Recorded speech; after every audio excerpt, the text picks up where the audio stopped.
Shalom. Shalom. Apa kabar hari ini? Saya diberkati, kamu diberkati, kita semua diberkati.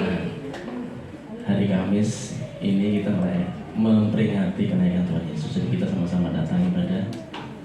Walaupun di Kamis ya, nanti besok minggu ibadah lagi. Tetap bersukacita ya. Amin. Tetap semangat ya. Amin. Bapak yang baik, kami mengucap syukur, terima kasih Tuhan untuk pagi ini Bapak. Biarlah Tuhan ucapan syukur itu meluap dari hati kami, dari mulut kami Tuhan. Terima kasih Tuhan atas setiap penyertaan-Mu. Terima kasih untuk setiap kebaikan Tuhan.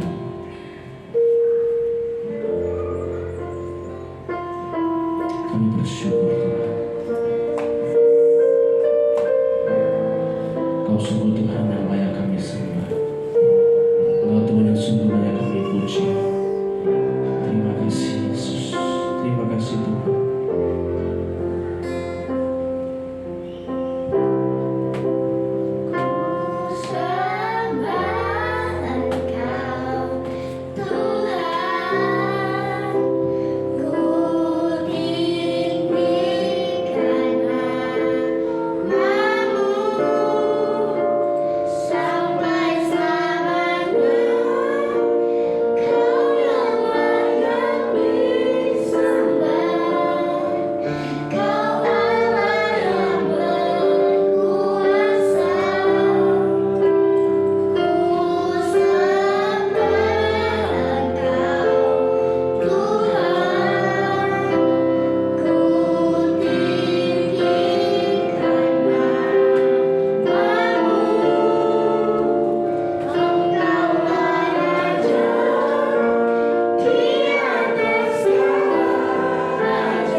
sembah,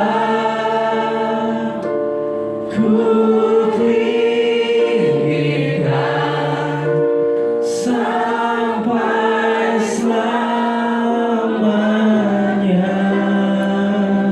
Katakan sampai selamanya. Sampai selamanya. Kau layak, yes Tuhan. Kami mau tinggikan namamu. Sampai selamanya.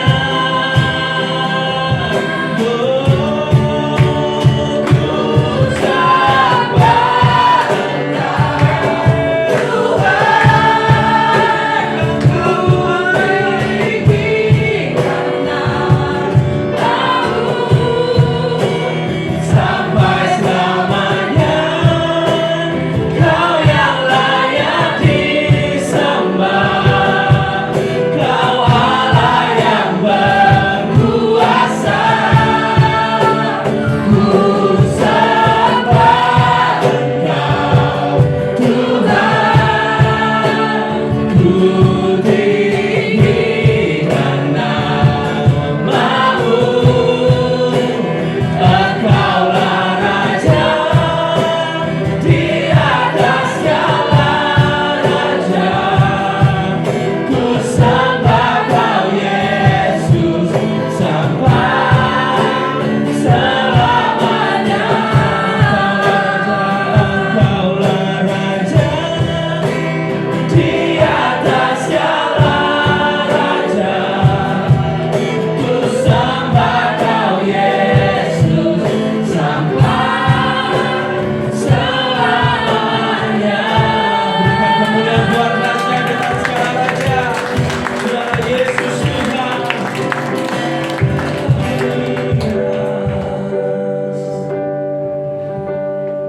Sampai selamanya Tuhan, kami mau terus sembah Kau Tuhan. Sampai selamanya Tuhan, bahkan sampai seumur hidup kami Tuhan, kami mau terus menyembah Kau Tuhan. Kami mau terus akui Engkau sebagai Raja kami. Engkau yang berdaulat, Engkau yang memerintah Tuhan, bahkan Engkau yang mengambil alih seluruh hidup kami Tuhan. Nyatakan kuasa-Mu Tuhan, nyatakan dalam hidup kami Bapa. Terima kasih Yesus, terima kasih Tuhan. Pagi ini kami siap Tuhan untuk memberi yang terbaik Tuhan. Bersukacita karena Engkau, bersorak-sorai karena Engkau Tuhan. Kami nyatakan Engkau Raja kami Tuhan, di dalam nama Yesus. Amin, amin, amin. Haleluya.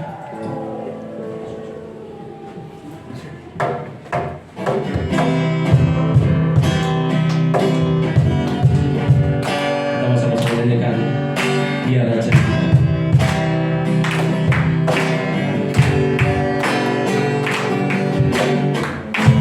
Syukurlah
Tuhan Rajaku,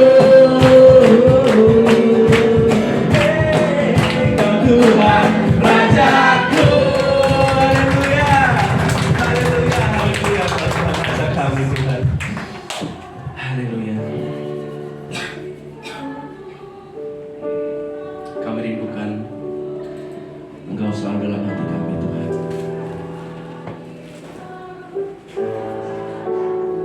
Saat Kau naik ke surga, Tuhan, Kau turunkan penolong yang sungguh mulia, Tuhan.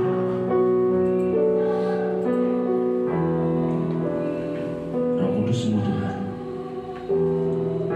yang kami perlu, Bapa. Terima kasih, Yesus. Bagaikan tanah kering yang merindukan air.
Engkau yang paling mengerti keadaan kami. Engkau yang paling tahu keadaan hati dan hidup kami. Terima kasih untuk Roh Kudus yang sudah Tuhan berikan, menjadi penolong, menjadi kekuatan, penghiburan untuk setiap kami. Terima kasih Tuhan. Terima kasih. Kalau hari ini kami boleh memperingati peristiwa di mana Tuhan Yesus terangkat ke surga. Kami tahu ini adalah rangkaian dari karya agungmu Tuhan Yesus. Dan biar kami bersama-sama mau belajar makna dari peristiwa yang kami rayakan, yang kami peringati hari ini. Karena kami sungguh takjub akan apa yang Kau sudah lakukan bagi hidup kami. Biar Roh Kudus sendiri yang memberikan pengertian, pemahaman untuk setiap kami, supaya kami bukan hanya mengerti peristiwanya, tapi kami boleh memaknainya dalam hidup ini, sehingga hidup kami berubah jadi pribadi yang menyenangkan Bapa di surga. Terima kasih Tuhan. Memberkati teman-teman kami yang sudah melayani kami dalam present worship. Biar apa yang mereka lakukan di dalam Tuhan tidak menjadi sia-sia. Upah mereka besar di surga. Terima kasih Bapa. Dalam nama Tuhan Yesus kami berdoa.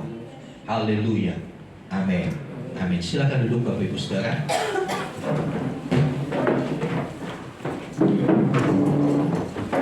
Shalom. Apa kabar? Saya diberkati, kamu diberkati, kita semua diberkati.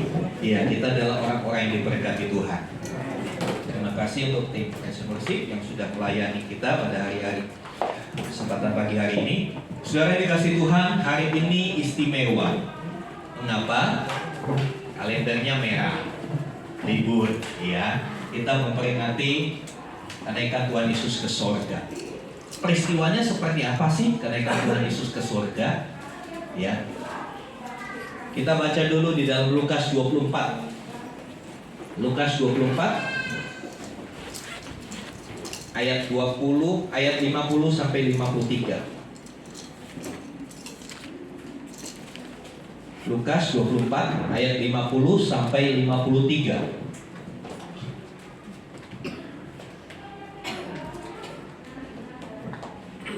Ya, demikian firman Tuhan, Injil Lukas pasal 24 ayat 50 sampai 53, demikian.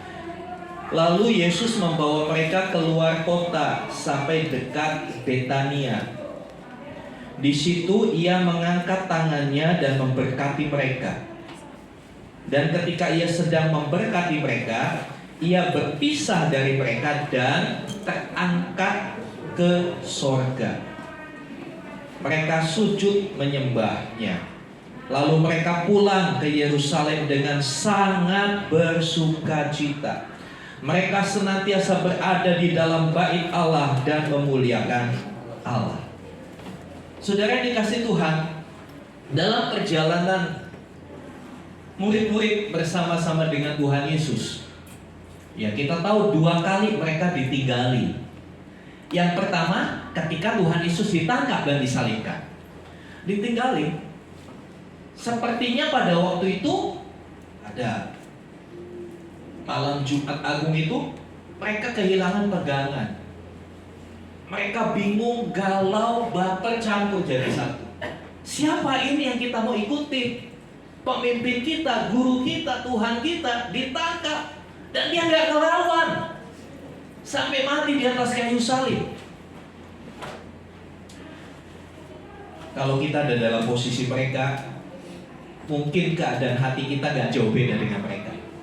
Kita diliputi kebimbangan, kebingungan, takut, cemas, ya. Yang saudara yang dikasih Tuhan, ya, secara geopolitik pada waktu itu, ya, kehadiran Tuhan Yesus menimbulkan huru-hara, menimbulkan satu gejolak di tengah bangsa Yahudi, menimbulkan gejolak juga di antara para pemimpin Romawi yang pada waktu itu menjadi penjajah orang Yahudi. Mereka berusaha meredam kegaduhan-kegaduhan yang ada. Mereka berpikir setelah Yesus disalib sudah selesai, aman, beres. Ternyata sesuatu yang berbeda.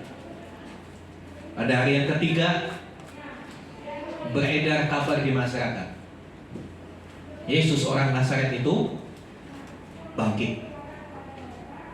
Ya, para kepala tentara, para prajurit bilang, bukankah sudah mati? Saya sudah tusuk lambungnya, keluar air dan darah. Sudah mati, gak mungkin bisa hidup. Sehingga muncul, beredar pada waktu itu kabar, oh ini murid-muridnya mencuri. Jadi saudara, kabar hoax, berita hoax itu bukan hanya hari ini aja. Dari zaman Alkitab ditulis sudah ada. Karena hoax itu spesialisnya dari iblis, memberikan kabar bohong. Mereka menghembuskan isu murid-murid Tuhan Yesus mencuri mayat itu. Saudara yang dikasih Tuhan, padahal di antara murid-murid sendiri mereka bingung kemana ini. Sepertinya mereka ditinggali. Nah, kita tahu ceritanya setelah itu Tuhan Yesus berulang kali menampakkan diri kepada murid-muridnya. Mereka tenang lagi. Yang tadinya takut mereka tenang lagi. Oh ternyata kami gak ditinggali. Betul. Tapi yang kedua, kisahkan dalam Lukas ya. Lalu Yesus mengajak mereka keluar kota sampai dekat Betania, ya bukan Katania, dekat Betania. Lalu di situ ia mengangkat tangan memberkati mereka, dan ketika ia sedang memberkati mereka, ia berpisah dari mereka dan terangkat ke sorga. Mereka lihat dengan mata kepala sendiri, ditinggalin lagi. Makanya saya tulis judulnya, ditinggal kok malah bersuka cita. Biasanya kalau ditinggal sedih ya. Ya, ditinggal kekasih sedih nggak? Ditinggal pasangan hidup sedih umumnya. Tapi kita lihat dalam peristiwa ini, di dalam ayat yang ke 52, mereka sujud menyembah kepadanya, lalu mereka pulang ke Yerusalem dengan bersedih, dengan sangat bersukacita. Di sini ada sesuatu yang berbeda. Ketika Tuhan Yesus disalib, mereka sedih, mereka nangis, mereka bingung, ketakutan, campur aduk rasanya. Gak ada seorang pun yang bersukacita, hore Yesus disalib, gak ada. Yang hore Yesus disalib imam-imam kepala, ahli-ahli Taurat, itu yang berseru, senang. Tapi murid-murid sedih. Tapi ketika Tuhan Yesus naik ke sorga, kita melihat ada ekspresi yang berbeda. Dikatakan mereka sangat bersukacita. Ada penekanan kata sangat bersukacita. Ini yang menjadi pertanyaan, mengapa bisa demikian? Ya. Mengapa kok mereka bersukacita? Apa maknanya dari terangkatnya Tuhan Yesus ke sorga? Kok sampai murid-murid bersukacita? Ya, kadang-kala peristiwa kenaikan Tuhan dirayakan gereja biasa-biasa aja, nggak ada sesuatu yang spesial, biasa-biasa aja. Lebih meriah Natal, ya, lebih meriah Natal. Ya, sebuah peristiwa seharusnya kita memaknai bukan hanya kita tahu peristiwanya di mana, kapan, siapa melibatkan siapa, bukan hanya itu. Tapi mari setiap peristiwa kita bisa memaknai lebih dalam. Apa makna dari peristiwa itu? Ada apa dengan peristiwa itu? Mengapa peristiwa itu terjadi demikian? Saudara yang dikasih Tuhan, hari ini kita belajar mengapa kok mereka bisa bersukacita padahal ditinggal. Bukankah sebelumnya ditinggal sedih, tapi kok sekarang ditinggal yang kedua kali? Biasanya orang ditinggal sekali sedihnya nggak seberapa, ditinggal lagi tambah sedih. Tapi ini berubah. Ditinggal pertama sedih banget, ditinggal kedua kali malah bersukacita. Karena dia bukan hanya sekedar pergi. Ya, yuk kita lihat. Next. Ya, saudara dikasih Tuhan, apa maknanya kenaikan Tuhan Yesus? Ya, kenaikan Tuhan Yesus menunjukkan bahwa Tuhan Yesus itu berasal dari surga. Ini satu fakta yang kembali kepada Bapa. Dia turun ke dunia membawa misi untuk menyelamatkan umat manusia. Setelah misinya selesai, dia gobek, balik. Jadi kenaikannya membuktikan bahwa Tuhan Yesus berasal dari surga. Orgalah tempatnya. Ya. Dalam Yohanes 6 ayat 38 sampai 40 di sana dikatakan, sebab aku telah turun dari sorga bukan untuk melakukan kehendakku, bukan untuk jalan-jalan. Tuhan Yesus datang ke dunia bukan untuk healing, saudara. Dunia bukan tempatnya healing, tapi tempatnya pusing. Iya. Bukan untuk melakukan kehendakku, tetapi untuk melakukan kehendak Dia yang telah mengutus aku. Dan inilah kehendak Dia. Apa sih kehendak Dia? Kehendak Allah, kehendak Dia yang telah mengutus aku, yaitu supaya dari semua yang telah diberikannya kepadaku jangan ada yang hilang, tetapi supaya kubangkitkan pada akhir zaman. Supaya jangan ada yang hilang. Dia tidak menghendaki satu orang pun binasa. Itulah kehendak Bapa yang dilakukan Tuhan Yesus. Kalau Tuhan Yesus tidak turun ke dunia, tidak menjadi manusia, maka semua umat manusia terhilang. Mengapa? Jelas. Dalilnya jelas. Upah dosa adalah maut. Dan semua orang telah berbuat dosa dan telah kehilangan kemuliaan Allah. Jadi bukan hanya ada yang hilang, tapi semua bakal terhilang. Ya, kita tahu kebaikan, amal, ya, sedekah tidak akan membawa kita kepada keselamatan. Ya. Perbuatan baik kita dikatakan firman Tuhan seperti kain kotor. Seperti kain kotor, tidak berarti. Ya, saya suka memberikan perumpamaan. Ya.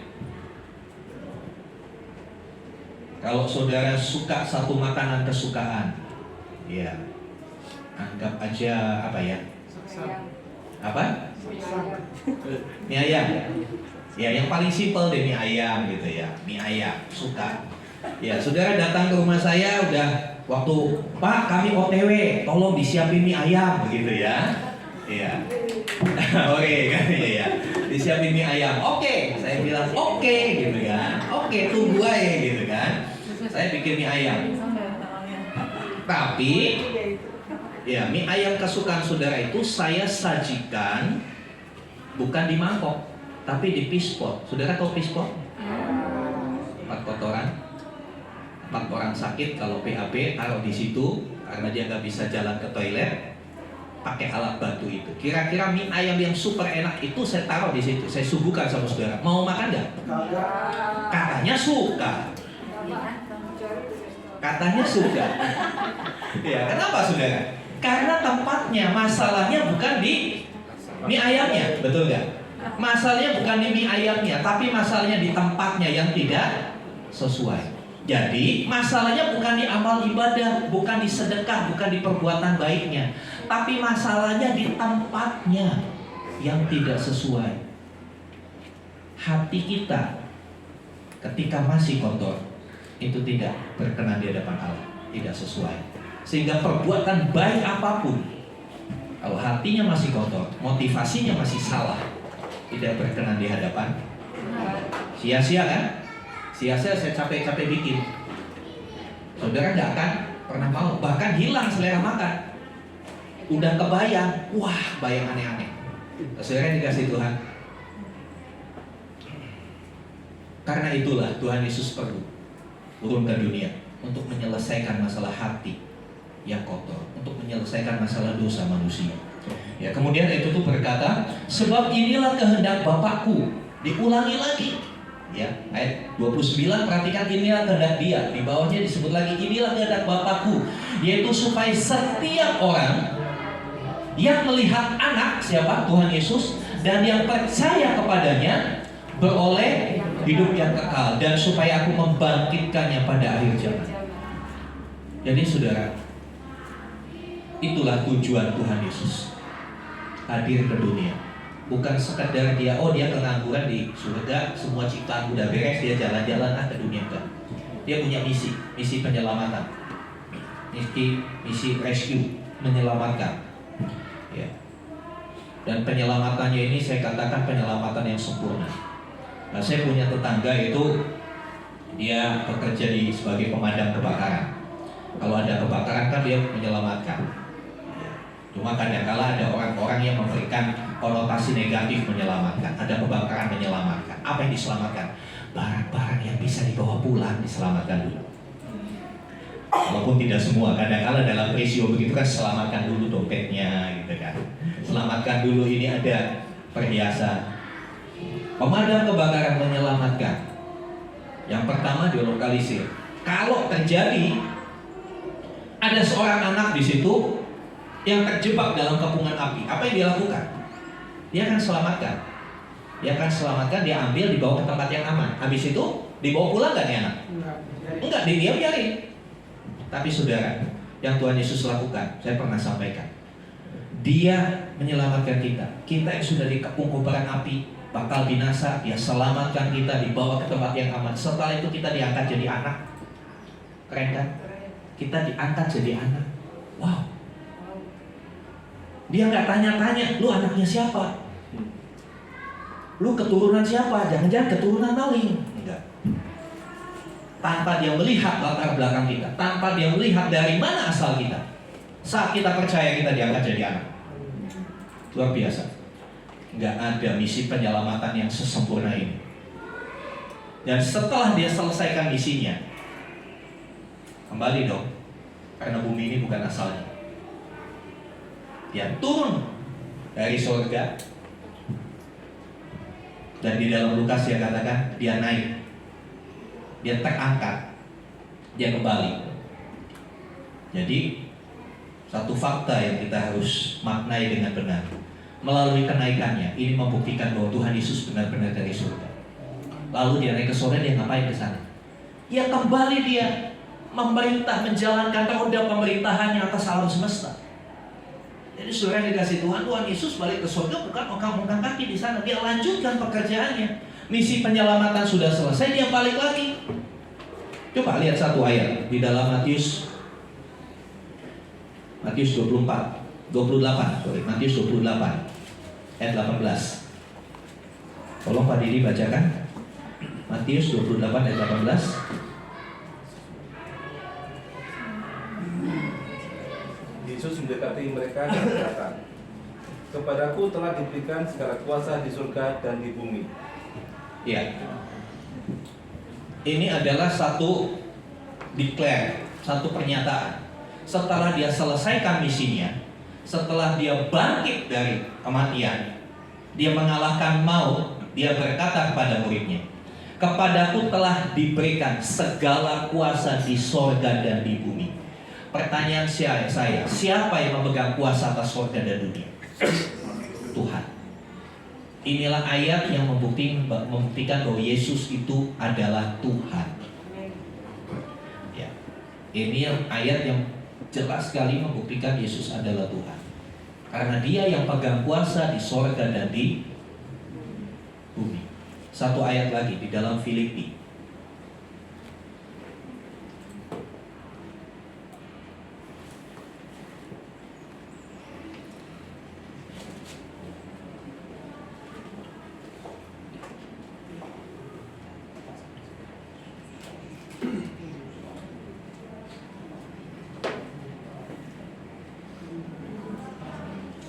Filipi 2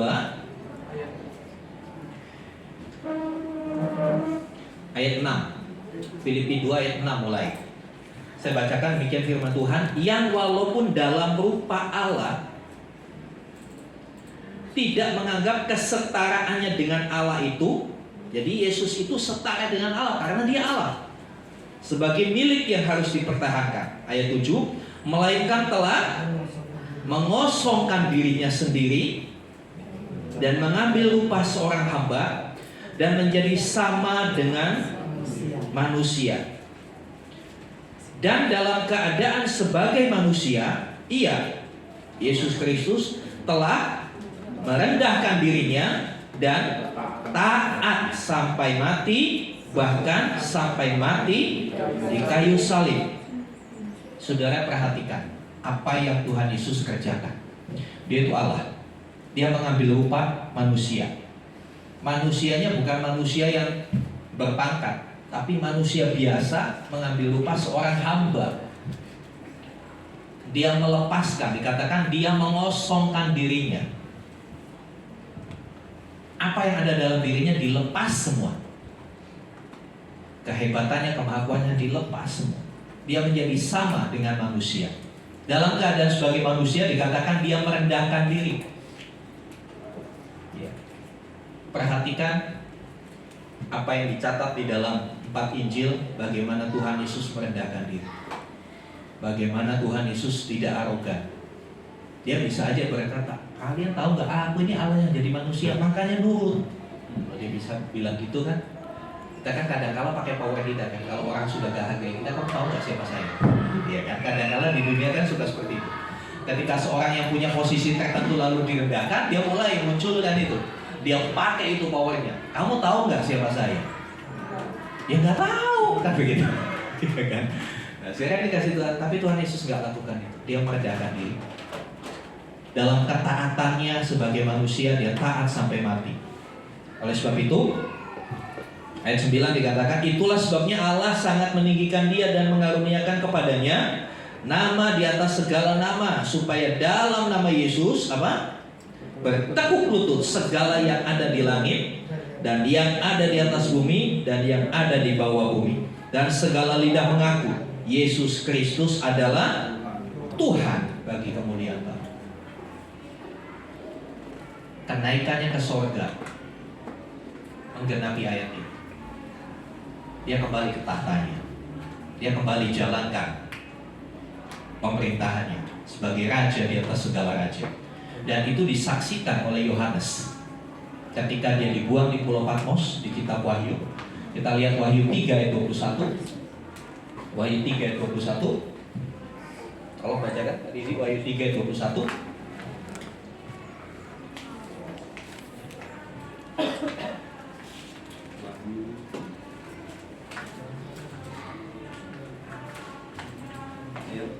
Wahyu 3 ayat 21. Barang siapa menang, ia akan kududukan bersama-sama dengan aku di atas tahtaku, sebagaimana aku pun telah menang dan duduk bersama-sama dengan Bapakku di atas tahtanya. Iya, ini adalah penglihatan Yohanes ketika dia dibuang di Pulau Patmos, pulau yang sepi. Tahun 2007 saya ke Pulau Patmos, itu pulau isinya batu-batu semua, gersang banget.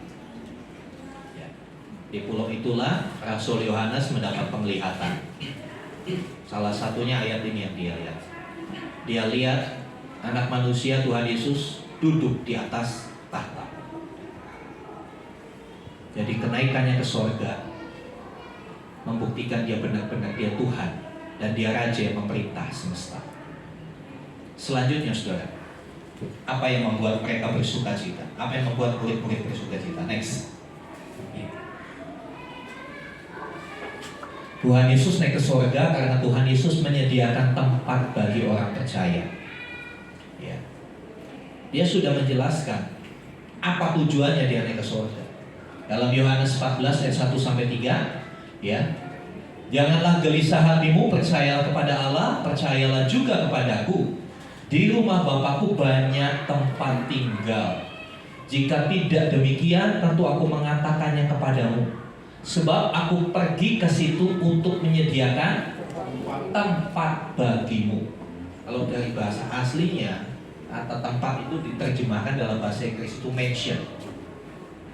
Dia menyediakan mansion, istana, menyediakan tempat yang mewah, yang keren, ya, bukan rumah susun DP 0 rupiah, bukan.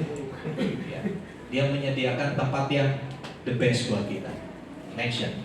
Dan apabila aku telah pergi ke situ dan telah menyediakan tempat bagimu, aku akan datang kembali dan membawa kamu ke tempatku, supaya di tempat di mana aku berada, kamu pun berada.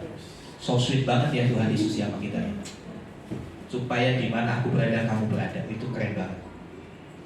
Kira-kira kalau gak usah Pak Jokowi terlalu tinggi lah, ya. Gubernur Jawa Barat dia datang sama saudara. Pak Didi, saya sediain tempat buat Pak Didi. Nanti kalau sudah selesai, saya jemput Pak Didi supaya di mana saya tinggal, Pak Didi juga boleh sama-sama saya. Oh, itu kan keren banget. Itu baru level gubernur. Ini yang ngomong begini, raja di atas segala raja. Dia yang sudah selamatkan kita dari tempat yang kotor, dari tempat yang terhina. Dia ambil kita, dia angkat kita jadi anaknya, dan dia janji. Yang dia rindukan apa? Supaya di tempat di mana aku berada, kamu pun berada. Ini keren banget, saudara. Kuasa ini luar biasa. Nah, saudara dikasih Tuhan, dia datang untuk menyiapkan tempat. Kalau hari ini dia belum kembali menjemput kita, berarti belum kelar dia sediakan tempat. Kebayang nggak berapa ribu tahun untuk menyiapkan tempat bagi kita? Bukan perkara yang sederhana. Ya, kita kalau mau kedatangan tamu aja kita beberes rumah, siap-siap rumah ya paling 2-3 jam, betul kan? Ada yang sampai sebulan persiapannya. Mungkin dicat ulang, pasang wallpaper gitu ya, ganti keramik, ya kan, pasangi AC, bisa sebulan. Tapi setahun ya mungkin bisa, karena renovasinya bertahap, menunggu berkat Tuhan. Tapi pernahkah ada orang yang renovasi rumah sampai 1000 tahun? Dia siapkan tempat. Ini serius dia kerjakan bagi kita. Dan pada saatnya dikatakan dia akan datang menjemput. Nanti kedatangan Tuhan Yesus kembali nggak seperti yang pertama. Dia nggak datang lagi seperti bayi, tapi dia datang dalam kapasitasnya, dalam semua keberadaannya sebagai Tuhan dan sebagai Raja. Kedatangannya yang kedua tidak lagi sebagai tim rescue, juru selamat, tapi kedatangannya yang kedua, dia sebagai Raja yang akan menghakimi dunia ini. Dia akan datang kembali. Kisah para Rasul berkata, sebagaimana dia terangkat, demikianlah caranya dia akan datang lagi. Dia akan datang di awan-awan. Nah, saudara yang dikasih Tuhan, tujuannya apa? Dia mau bawa kita untuk tinggal bersama dengan dia. Kenapa persiapannya begitu lama? Rupanya bukan cuma dia mempersiapkan tempat, rupanya kita juga perlu mempersiapkan. Jangan sampai nih saudara, jangan sampai ketika kita sudah dibawa ke tempatnya, kita tinggal bersama-sama dengan Tuhan Yesus, kita nggak betah. Bisa nggak betah Pak? Bisa. Kalau saudara masih suka bohong, masih suka sakit hati, masih suka baper, nggak betah nanti di sana. Masih suka ngerasain orang, ngomongin orang, di sana nggak betah. Makanya mari kita siapkan diri kita juga untuk bisa masuk ke tempat itu. Sama seperti saudara, ya. Kalau saudara mau bepergian ke luar negeri, apalagi kalau musim dingin, ya kan, yang mungkin ke Eropa kemana musim dingin, pasti prepare dong, betul nggak? Siapin baju hangat, siapin obat-obatan, semua disiapin. Ya, supaya apa? Supaya kita bisa menikmati di sana. Jangan sampai udah dibawa ke sana nggak betah, tersiksa. Saudara yang dikasih Tuhan, ketika dia belum menjemput kita, itu berarti dia masih kasih kesempatan kita untuk mempersiapkan diri. Sebab itu mari kita berkemas-kemas, karena kedatangannya tidak ada seorang pun yang tahu. Nggak ada seorang pun yang tahu. Kedatangannya itu seperti pencuri. Banyak orang keliru, berarti Tuhan Yesus mencuri dong Pak? Bukan, kedatangannya seperti kedatangan pencuri. Ya, saudara yang dikasih Tuhan, mari kita siapkan hidup ini supaya nanti kita betah bersama dengan Tuhan Yesus. Dimulai dari apa? Betah ibadah dulu, betah menyembah Tuhan dulu, karena di sana itulah yang akan kita lakukan. Kalau kita nggak betah menyembah Tuhan, di sana kita nggak betah, kita tersiksa. Tapi kalau kita betah menyembah Tuhan, menikmati Tuhan. Oh iya Pak, saya betah Pak berdoa. Saya berdoa tuh jam 9 malam, aminnya jam 6 pagi. Ya, tidur dalam hadirat Tuhan istilahnya begitu. Bukan yang seperti itu maksudnya ya. Jadikan waktu-waktu ibadah, waktu-waktu doa itu kita benar-benar menikmati Tuhan. Kita berasa dekat dengan Dia. Ya, kita berasa seperti ya dunia milik kita berdua Tuhan, yang lain kontrak. Saudara dikasih Tuhan. Dari awal memang Tuhan menciptakan manusia untuk dia bisa berkomunikasi, bersekutu dengan kita. Kita kadang-kala suka kabur-kaburan dari Tuhan. Kita kadang-kala lebih menyukai tempat-tempat lain daripada tinggal di dalam hadirat Tuhan. Ya, saudara dikasih Tuhan selanjutnya. Apa makna selanjutnya? Next. Ya. Ya, ini masih rangkaian dengan tadi. Dia naik, dia akan kembali. Di dalam Kisah Rasul 1 ayat 9 sampai 11 ada kesaksian dua malaikat, ada pengumuman dari dua malaikat Tuhan. Kisah Rasul 1.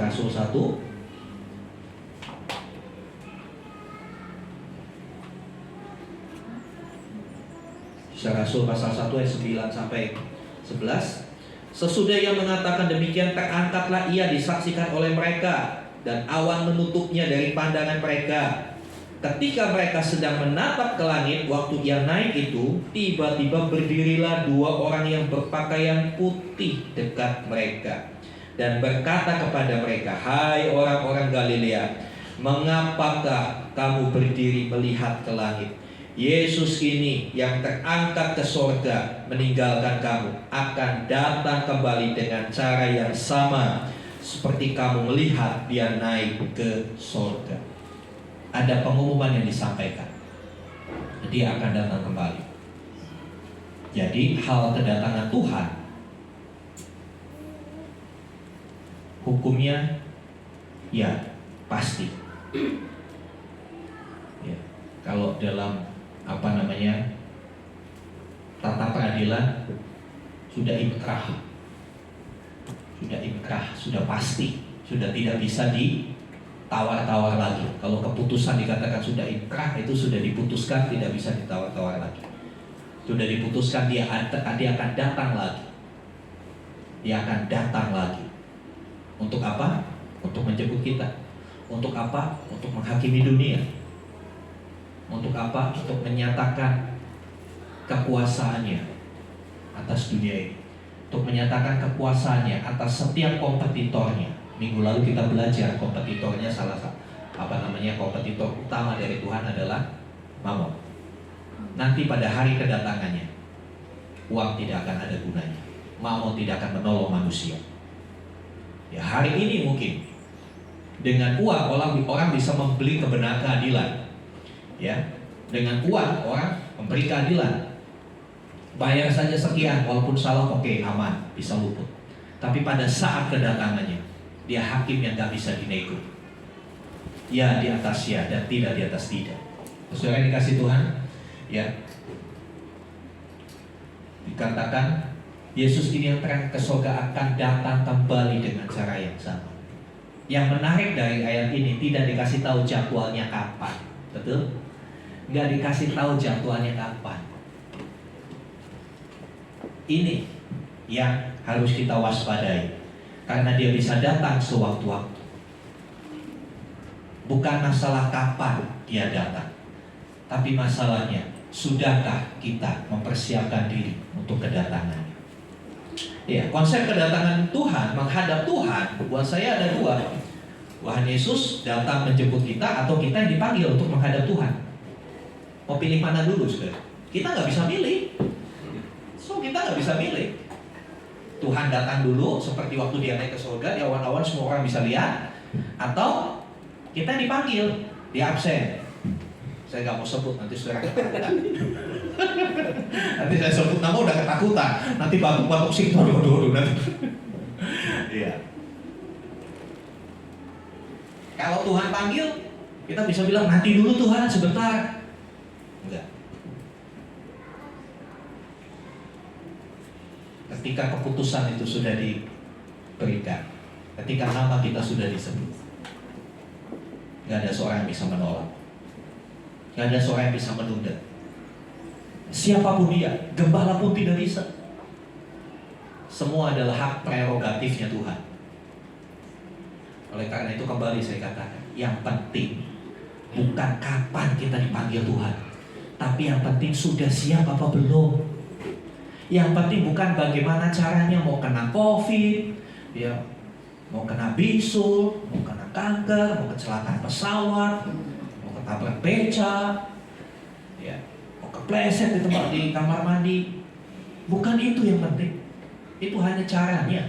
Yang penting bagaimana kondisi kita ketika panggilan Tuhan itu datang. Dan itu kan tadi nggak ada yang tahu, makanya kita siap-siapnya setiap saat harus siap-siap. Amin. Jangan biarkan dirimu lengah. Jangan biarkan dirimu lengah. Ya. Kadang-kadang kan suka bergurau gini. Saudara percaya Tuhan Yesus mau bawa saudara ke surga, amin? Berapa banyak saudara percaya Tuhan Yesus mau bawa ke surga? Oke, sekarang saya tanya, siapa yang mau duluan? Siapa yang mau duluan?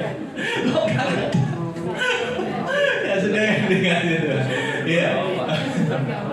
Ya memang kita nggak bisa duluan, semua ada jadwalnya. Ya nggak bisa datang duluan. Yang bisa kita lakukan adalah kita mempersiapkan terlebih dahulu. Ya kan? Bukan masalah siapa yang duluan. Bukan berarti yang jumlah usianya lebih banyak bisa berangkat duluan, enggak juga. Daftar tunggunya bukan dihitung dari banyaknya angka usia kita, bukan. Ya. Tapi dia melihat bagaimana kita mempersiapkan hari-hari ini. Karena kalau kita melihat dunia ini mengerikan, saudara. Dunia ini mengerikan. Ya, saya suka bilang, wajar dunia mengerikan. Dunia ini bukan tempat ideal untuk kita tinggal. Karena tempat ideal itu tempat yang Tuhan sediakan buat kita. Amin. Saudara yang kasih Tuhan, selanjutnya kita lihat. Ya, ternyata bukan cuma dia menjanjikan tempat, bukan cuma dia menjanjikan akan jemput kita, tapi dia juga memberi. Tuhan juga menyediakan penolong. Dia tahu kedatangannya tidak bisa dijadwalkan, unpredictable, tidak bisa diprediksi. Dia tahu betapa ngerinya di dunia. Bahkan dalam satu ayat Tuhan Yesus berkata, "Aku mengutus kamu seperti seekor domba di tengah-tengah serigala." Kita dikelilingi orang-orang yang jahat, kita dikelilingi oleh dunia yang semakin jahat. Dia ngerti banget betapa susahnya Bapak Ibu untuk mempertahankan imanmu. Betapa susahnya Bapak Ibu untuk tetap berharap kepada Tuhan di tengah kondisi dunia yang serba tidak menentu. Karena itu dia memberikan penolong. Ya. Yohanes 14, 16-19, setelah ini kan pasalnya sama. Setelah dia bicara, aku menyediakan tempat. Setelah dia bicara, aku menyediakan tempat, dia bicara, aku siapin penolong. Sambil nunggu aku datang lagi, kamu kirim penolong. Ya, aku akan meminta kepada Bapa dan Ia akan memberikan kepadamu seorang penolong yang lain. Kata penolong yang lain dalam bahasa Yunani dipakai kata parakletos. Parakletos itu gambarannya yang sederhana itu ajudan. Saudara tahu ajudan? Ya, Pak Jokowi punya ajudan. Kemana-mana dia pergi ajudannya ngintil terus, betulnya. Bawain tasnya, nanti dia perlu apa ajudannya langsung lakukan. Ya. Kalau tiba-tiba Pak Jokowi dalam perjalanan tiba-tiba dia ingin sholat atau apa, ajudannya langsung siapin tempat. Ya, seperti itulah penolong yang diberikan kepada kita. Ya, supaya Ia menyertai kamu selama-lamanya. Ya, penolong itu menyertai kita. Kalau kita di gereja enggak. Penolong itu juga menyertai saudara kalau saudara masuk ke diskotek. Untuk apa? Mengingatkan kamu akan dosa, menginsafkan kamu jangan ke situ dosa. Jadi jangan pikir, oh penolong itu Roh Kudus cuma ada di gereja. Enggak. Dia menyertai kamu selama-lamanya. Whenever and wherever. Kapanpun dan kemanapun. Ya tadi, seperti contoh. Kalau saudara pergi ke diskotik, Roh Kudus menyertai saudara enggak? Menyertai. Tapi kita nggak anggap dia ada. Kitanya nggak anggap ada, dianya ada. Dia pasti bicara dan melalui hati kita. Ayo insaf, kamu kan udah pelayanan, masa masih ke tempat seperti itu? Ayo insaf. Tapi kitanya bilang apa? Ribut amat sih, gua kan mau senang-senang. Seringkali kan kita bukan menyangkal diri, tapi menyangkal suara Roh Kudus. Padahal Tuhan Yesus berkata, barang siapa mengikut aku, dia harus menyangkal diri. Menyangkal diri itu berkata tidak. Tapi kita keliru menerjemahkannya. Kita menyangkal suara Roh Kudus, menyangkal suara kebenaran. Gak mau dituntut untuk melakukan yang benar, lebih menyukai apa yang disodorkan oleh hawa nafsu. Ya, selanjutnya yaitu roh kebenaran. Ya, pasti akan membawa kepada kebenaran. Dunia tidak dapat menerima dia sebab dunia tidak melihat dia dan tidak mengenal dia, tetapi kamu mengenal dia sebab dia menyertai kamu dan akan diam di dalam kamu. He stay. Dia tinggal di dalam kita. Kenapa orang Kristen tidak mengalami karya Roh Kudus dalam hidupnya? Ya dia nganggap, dia nggak nganggap Roh Kudus. Roh Kudusnya dicuekin terus. Ketika dia bicara dengan suara yang lembut mengingatkan kita untuk berdoa, kita anggap ntar dulu doanya lah, tanggung ini. Saudara yang dikasih Tuhan, dia ada di dalam kita untuk menyertai kita, menjadi penolong. Luar biasa. Ya. Sebab kenapa dia kasih penolong? Ayat 18 itu keren banget. Aku tidak meninggalkan kamu sebagai yatim piatu. Aku datang kembali kepadamu. Keren kan? Tuhan Yesus pergi tinggalkan kita sesaat untuk dia menyediakan tempat, untuk dia kembali memerintah. Tapi kita tidak ditinggalkan sebagai yatim piatu. Diberikan penolong. Ada yang mengguide hidup kita, ada yang mementor hidup kita, ada yang mengarahkan hidup kita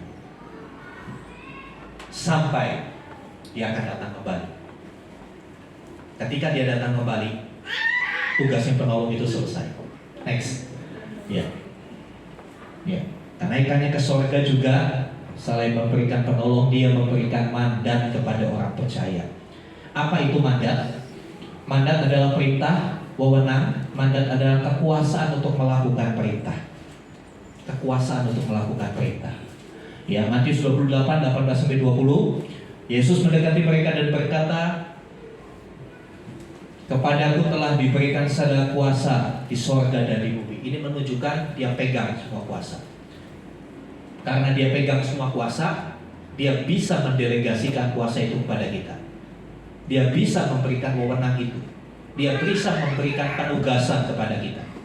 Ya, apa penugasannya? Karena itu pergilah, jadikanlah semua bangsa muridku dan baptislah mereka dalam nama Bapa dan Anak dan Roh Kudus, dan ajarlah mereka melakukan segala sesuatu yang telah kuperintahkan kepadamu, dan ketahuilah aku menyertai kamu senantiasa sampai kepada akhir zaman. Next, kita lihat mandat ini seperti apa. Ya, mandatnya dikatakan pergilah. Kata pergi itu aktif. Ya, dia nggak bilang tunggu dijemput. Kalau tunggu dijemput kan pasif, tunggu aja di rumah dijemput. Tapi kalau bilang pergilah, ya pergi. Siap-siap, lalu pergi, aktif. Ya, Tuhan mau kita aktif melakukan mandat ini. Mandatnya untuk apa? Ada 3 hal. Yang pertama, menjadikan murid. Jadikan semua bangsa murid. Menjadikan murid, bukan hanya jadi pengikut. Oleh sebab itu saya mau jemaat Tuhan di tempat ini bukan hanya sekedar pengunjung gereja. Saya rindu Anda sekalian menjadi murid Tuhan. Amin. Cirinya murid itu apa? Tugas utama murid? Belajar. Belajar yang paling gampang dimulai dari apa? Membaca. Kira-kira sudah baca Alkitab belum? Katanya mau jadi murid. Murid itu kan tugas utamanya belajar. Ya, kalau murid nggak belajar, ya udah, tunggu aja nanti juga di DO. Iya kan? Murid itu tugas utamanya belajar. Belajar itu dimulai dari apa? Dari baca. Baca nggak Alkitabmu? Saya kadang-kala salut dengan saudara-saudara kita Muslim. Anak kecil 3-4 tahun sudah dipanggilkan guru ngaji, dilesin ngaji di rumah privat. Sampai saat ini belum ada. Saya ngajarin untuk penghasilan kami ngelesin, tapi nggak ada orang tua murid yang Kristen dari keturunan pun nggak ada. Pak tolong lesin anak saya, lesin Alkitab, yang belum ada. Belum ada bilang, Pak tolong Pak, anak saya minta di privat Alkitab, belum ada. Saya cuma berpikir positif. Oh berarti orang tuanya keren-keren. Orang tuanya ngajarin anaknya, ngajarin sendiri. Sungguhkah demikian? Hanya engkau yang tahu. Hanya engkau yang tahu. Ya kan? Mereka itu sampai orang tuanya nggak mau panggil ustadz untuk ngajarin anaknya. Apa yang mereka ajarin pertama? Baca. Suruh ngajarin baca bahasa Arab. Sampai khatam satu Alkitab. Sampai Al-Qur'annya sampai khatam sampai selesai. Lah kita udah bahasa Indonesia. Baca kagak kelar-kelar. Alkitabnya dipakai ganjel bantal supaya ada tinggi Pak enak tidurnya. Nanti kalau ada setan kalau mimpi buruk dalam nama Yesus pakai Alkitab. Kagak takut setan begitu saudara. Kagak takut. Yang setan takut adalah saudara membaca, mengerti, saudara hidupi, saudara lakukan firman. Setan takut lari dari hidupmu. Gak bisa kita bawa. Itu kan karena dibodoh-bodoh sama pembuat film di Hollywood. Ada Dracula pakai Alkitab, dalam nama Yesus pakai salib, dalam nama Yesus. Gak takut. Gak takut. Kalau mau buktikan bener gak mereka gak takut, ayo ikut saya malam Jumat ke kuburan. Kita buktikan setan takut gak dengan itu. Jangan dikasih Tuhan. Setan itu takut kalau kita hidup benar. Kalau kita hidup kudus, setan itu takut. Kita jadi ancaman buat setan kalau kita hidup benar, kita hidup kudus. Tapi kalau kita hidupnya kudus, yang jadi temannya kita bergaul, dia akan senang bergaul dengan kita. Saudara dikasih Tuhan, jadi murid. Kemudian baptislah. Baptislah ini bicara soal komitmen. Nanti setelah ini ada beberapa anak muda yang kemarin bicara mau dibaptis. Baptis itu komitmen, bukan untuk gagah-gagahan. Jadi kartu baptis itu hanya sebuah persyaratan administratif. Ya, waktu di Kalimantan saya suka aneh. Pertama kali saya masuk ke pedalaman saya bingung. Masuk hal apa? Ruang tamu orang itu kartu baptis dilaminating di figura ditempel. Supaya menunjukkan dia udah baptis. Bukan untuk itu. Baptis adalah sebuah komitmen. Komitmen kesungguhan kita, bukti iman kita bahwa kita beriman kepada Tuhan Yesus. Baptis adalah satu bukti bahwa kita mau melepaskan hidup lama kita. Ya. Akhir bulan kita akan mengadakan baptisan. Ya, baptis adalah suatu komitmen. Ya. Mandatnya untuk apa? Untuk mengajar. Ajarlah. Kita nggak akan pernah bisa mengajar kalau kita belum belajar. Nanti salah yang diajarkan. Kita sendiri dulu belajar, kita ngerti dulu, kita bergaul dulu. Ya. Sebab itu saudara yang dikasih Tuhan, untuk mandat ini kita juga nggak bisa lakukan sendiri. Ada penolong, Roh Kudus yang akan menolong kita untuk melakukan mandat ini. Next. Ya, ada jaminannya. Ya, setiap kali penugasan, ya kalau saudara ditugaskan ke luar negeri oleh pimpinan saudara pasti ada penugasannya. Ya kalau saudara diutus ke luar negeri minimal tiket, transportasi, akomodasi aman. Ya kan? Tapi ini jaminannya lebih daripada itu. Ya, dan ajarlah mereka melakukan segala sesuatu yang telah perintahkan kepadamu dan ketahuilah ini fasilitas yang kita terima. Apa fasilitasnya? Aku menyertai kamu senantiasa sampai kepada akhir zaman. Fasilitas yang Tuhan beri adalah penyertaannya. Ini keren banget. Keren banget. Kalau Tuhan ada, apapun yang bisa lakukan buat kita. Karena Dia sanggup mengadakan yang tidak ada menjadi ada. Ya. Janji penyertaannya digenapi dengan turunnya Roh Kudus 10 hari setelah Tuhan Yesus naik ke surga. Kisah 1 ayat 8, dan kamu akan menerima kuasa kalau Roh Kudus turun ke atas kamu. Dan kamu akan menjadi saksiku Yerusalem, Yudea, Samaria, dan sampai ujung bumi. Kalau Roh Kudus turun, kamu akan menerima kuasa untuk menjadi apa? Saksi, bukan untuk menjadi sakti.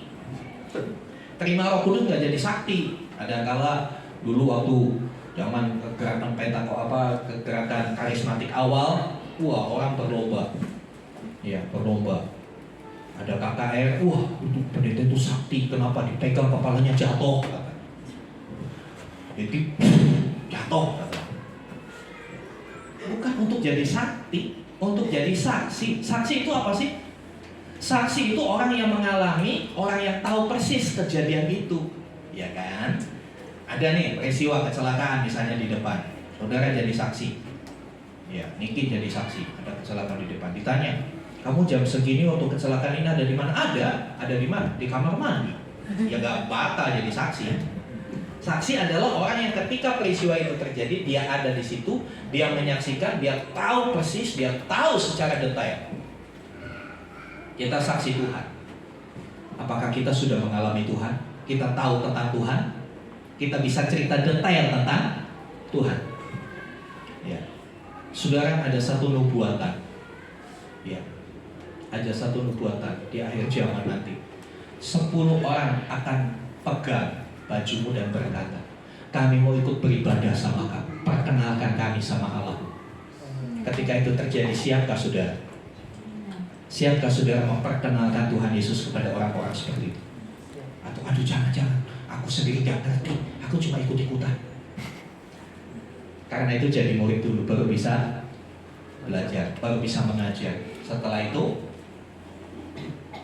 kita akan menjadi saksi yang efektif, karena Roh Kudus yang akan memperlengkapi kita dengan kuasa itu. Ya. Dan itu terjadi di Kisah 2 ayat 1 sampai 3 hari Pentakosta. 10 hari dari hari ini ya diperingati sebagai hari turunnya Roh Kudus. Oleh karena itu, next. Bagaimana selanjutnya? Ya, bagaimana cara kita mengerjakan mandat itu? Ini penting. Lalu bagaimana pekerjaan Roh Kudus dalam hidup orang percaya? Penolong itu ngapain aja? Apa peranan penolong dalam pertumbuhan iman kita? Ya. Next. Ya. To be continue. Sama-sama kita balik ke kiri. Iya. Emang drakor aja yang ada to be continue. Firman Tuhan juga to be continue. Mari kita datang pada Tuhan, para mimbar.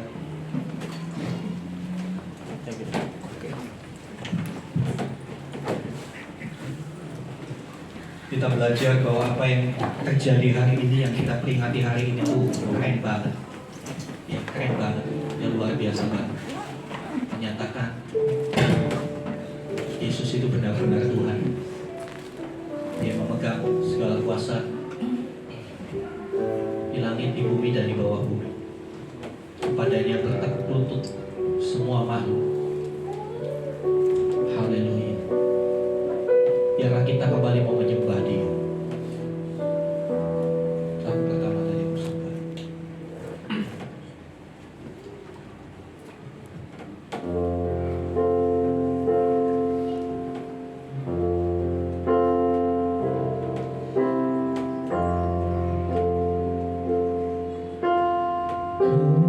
Sembah Engkau Tuhan,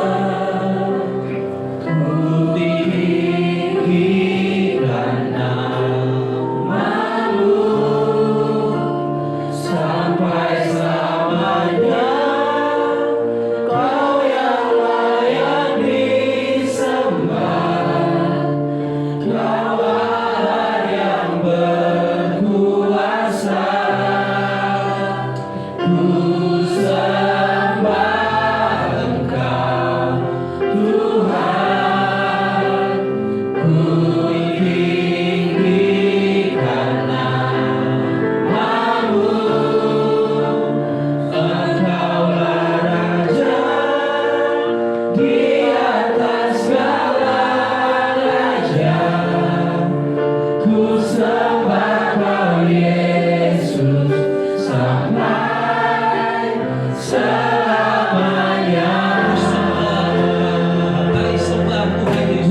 selama-lamanya sampai selama-lamanya. Sebab Engkau sekarang adalah Raja yang berkuasa, Raja yang dahsyat, Raja atas hidup kami. Ini hidup kami Tuhan. Kami bertekuk lutut di bawah. Engkau yang berdaulat atas hidup kami. Mari kerjakan hidup kami seperti yang Kau mau. Arahkan kami, pimpin hidup kami seperti yang Kau kehendaki. Mari Roh Kudus, tuntun setiap kami kepada segala kebenaran itu. Paksa kami untuk kami hidup dalam kebenaran. Seret kami untuk kami hidup dalam kebenaran. Kami tidak mau pada akhirnya kami ditolak. Kami mau ketika panggilan itu datang, kami tidak dapat siap. Kami tidak dapat siap. Kami berjumpa dengan Raja di atas segala raja. Ampuni kami Tuhan. Atas segala kebebalan kami, atas segala kebodohan kami, pemberontakan kami, ampuni kami Tuhan. Biar Roh Kudus yang menguatkan kami, Roh Kudus yang menolong kami. Kami terus hidup dalam kebenaran Tuhan, bukan kebenaran manusia. Terima kasih buat firman.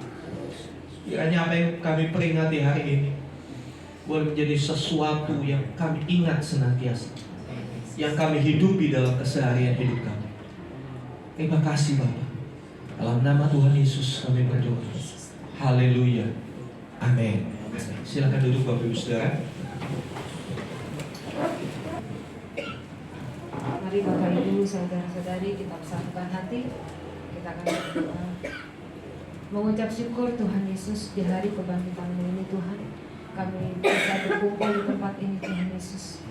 Bapa dalam surga, biarlah setiap kami, jadikan kami murid yang taat Tuhan, yang mau belajar, yang berkomitmen Tuhan Yesus. Terima kasih Tuhan. Kami percaya bahwa Engkau naik ke surga dan Engkau kirimkan penolong bagi kami, yaitu Roh Kudus. Biarlah Roh Kudus itu menguasai setiap hati kami, tubuh kami, jiwa, roh, pikiran kami Tuhan Yesus, sehingga kami boleh melakukan hal-hal yang berkenan di hadapan-Mu Tuhan. Ampuni segala dosa dan pelanggaran kami Tuhan yang kami lakukan setiap saat ini Tuhan Yesus. Biarlah Bapa mulai hari ini Tuhan, kami berkomitmen Tuhan, kami mau hidup kudus, kami mau hidup sesuai dengan Engkau Tuhan Yesus. Kami mau jadi serupa dengan Engkau. Mengucap syukur Tuhan untuk jemaat-Mu di tempat ini. Engkau berikan kesehatan, kekuatan Tuhan Yesus. Engkau memberi hikmat untuk setiap kami Tuhan. Kami mengucap syukur Tuhan untuk pemain musik, WR Singer Tuhan, guru sekolah minggu Aser Tuhan. Biarlah Tuhan kami boleh belajar melayani Tuhan dengan sepenuh hati Tuhan. Biarlah motivasi kami dengan motivasi yang benar Tuhan Yesus. Terima kasih untuk lingkungan kami Tuhan. Kami mengucap syukur Tuhan untuk tetangga kami RT RW di tempat ini Tuhan. Engkau memberkati mereka Tuhan. Biarlah terus Tuhan Engkau berkarya atas setiap kami, sehingga mereka boleh mengenal akan Engkau melalui kehidupan kami Tuhan. Terima kasih Tuhan. Mengucap syukur untuk Bapak Gembala kami, Bapak Obeja Irawan Karyadi, Engkau yang memberkati dalam kehidupan sehari-hari Tuhan. Terima kasih Tuhan. Kami juga berdoa Tuhan untuk bangsa dan negara yang kami kasih Indonesia Tuhan. Kami percaya Tuhan di tahun terakhir kepemimpinan Pak Jokowi, Tuhan berikan hikmat untuk hamba-Mu ini lebih lagi Tuhan, sehingga dia boleh mengerjakan apa yang belum diselesaikannya selama beliau menjabat Tuhan. Dan kami berdoa Tuhan, kirimkan pengganti presiden kami Pak Jokowi Tuhan, orang yang takut akan Engkau, yang membawa bangsa Indonesia takut dan hormat akan Engkau Tuhan, dan membawa kemajuan bangsa kami Tuhan. Kami berdoa Tuhan untuk persiapan pemilu Tuhan. Berikan kami rakyat Indonesia damai sejahtera Tuhan Yesus, sehingga pemilu boleh berjalan dengan baik, dengan tenang Tuhan. Terima kasih Tuhan, terima kasih Roh Kudus. Biarlah Tuhan doa kami ini jauh daripada sempurna, kami serahkan dalam tangan-Mu Tuhan.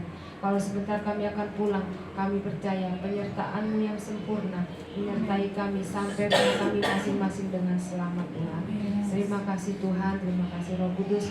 Kami mau pulang dan kami rindu menerima berkat melalui hamba-Mu. Haleluya. Mari saudara yang dikasih Tuhan, buka hatimu, angkat tanganmu.